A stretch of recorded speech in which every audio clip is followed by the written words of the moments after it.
दोस्तों आज हम सब लॉकडाउन के अंदर अपने घरों में बंद हैं, क्वारंटाइन हम हो रहे हैं। क्वारंटाइन शब्द हमने पहली बार सुना है, अंग्रेजी का शब्द दोस्तों क्वारंटाइन। हमारे पूर्वज जो इतने अच्छे वैज्ञानिक थे, इतनी अच्छी रिसर्च हमारे लिए करके गए थे, उन सबको मैं आज नई पीढ़ी को दोबारा से याद दिलाना चाहता हूं इस वीडियो के माध्यम से। वीडियो को लास्ट तक देखिए कि हमारे पूर्वज इस आज जो बीमारी आई हुई है, जिसके लिए इतना शोर शराबा हो रहा है, पूरा विश्व लॉकडाउन में है, तो हमारे पूर्वज तो ऐसी बीमारियों के लिए पहले से ही रिसर्च करके चले गए। वो क्वारंटाइन शब्द का मतलब समझते थे।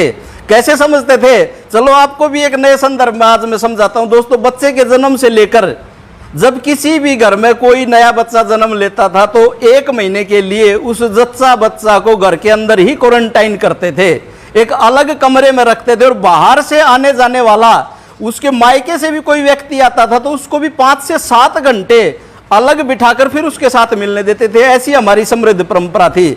और दोस्तों दूसरी बात, जिस घर में बच्चे ने जन्म लिया है उस घर के आस पड़ोस के लोग जब तक उनके घर में हवन यज्ञ होकर शुद्धिकरण नहीं हो जाता था तब तक उनके घर से किसी भी चीज का लेन देन नहीं करते थे। उसको हरियाणवी भाषा में बोलूं तो कहते थे कि स्यावड़ लगी हुई है। जब उनके घर से वो निकल जाती थी तो उसके बाद लेना देना शुरू करते थे। दोस्तों उसके बाद बताता हूं कि हमारे यहाँ तीज त्योहार मनाकर साल में 2 बार कम से कम पूरे घर की चूने से पुताई करते थे, यानी घर को सैनिटाइज करते थे।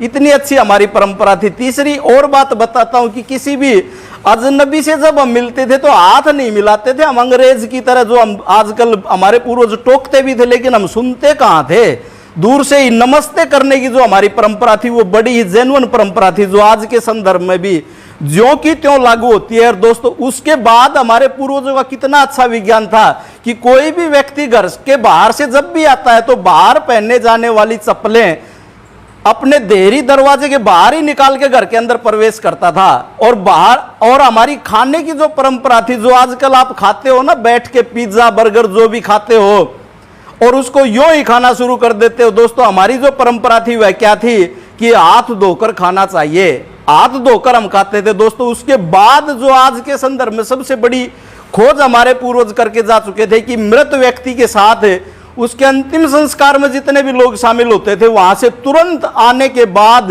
नहाते थे और उन कपड़ों को धोते थे और उसके बाद ही घर में एंट्री करते थे। और घर में पहुंचने से पहले ही मुझे भी पता है और आप सबको भी पता होगा कि जहां भी हमारा अंतिम संस्कार करने की जो गांव से बाहर जगह होती है उसके पास कहीं ना कहीं पानी की व्यवस्था जरूर होती, वहीं से हाथ धोकर आते थे सभी लोग।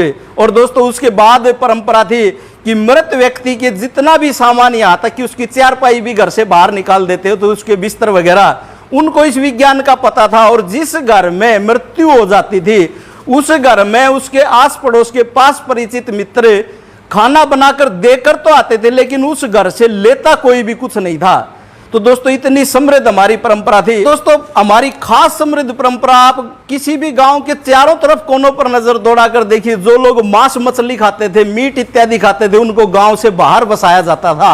आज भी आप नजर दौड़ा लें, हो सकता है कुछ संदर्भ बदल गया हो, लेकिन उनको इतना अच्छा विज्ञान का पता था, ऐसा वो लोग करते थे। तो दोस्तों हमारे पूर्वजों ने ध्वनि विज्ञान का उन्होंने खोज की थी। जो शंख की ध्वनि बजाते हैं सुबह के समय, शाम के समय जो मंदिरों में ध्वनि बजाई जाती है, और मंदिर की जो घंटियां हैं वो भी एक वायरस को खत्म करने का काम करती है। और दोस्तों हमारे घरों में देसी गाय के घी का दीपक जलाया जाता था। बड़ा ही खास विज्ञान था, बड़ा ही खास चीज थी जो वायरस को, जीवाणु को खत्म करने का काम करती थी।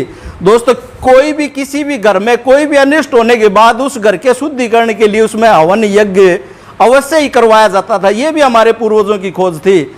आज इन नियमों को कोई पालन करता है, इनको मानता है। इस कोरोना से पहले की बात बता रहा हूं तो उसको अनपढ़ गंवार जाहिल समझते हैं। हमें बड़ी भारी भूल हमारी थी। दोस्तों हमारी संस्कृति इतनी समृद्ध थी, आओ पुनः लौट चलें, अपनी परंपराओं को, अपनी मान्यताओं को, अपनी संस्कृति को पुनः अपनाएं और आज की इस महामारी को और आगे आने वाले समय में ऐसी महामारी से हम बचे रहें, अपना परिवार बचा रहे, अपनी परंपराओं को अपनाएं। अपनी वाणी को विराम देता हूं। धन्यवाद। जय हिंद, जय जवान, जय किसान।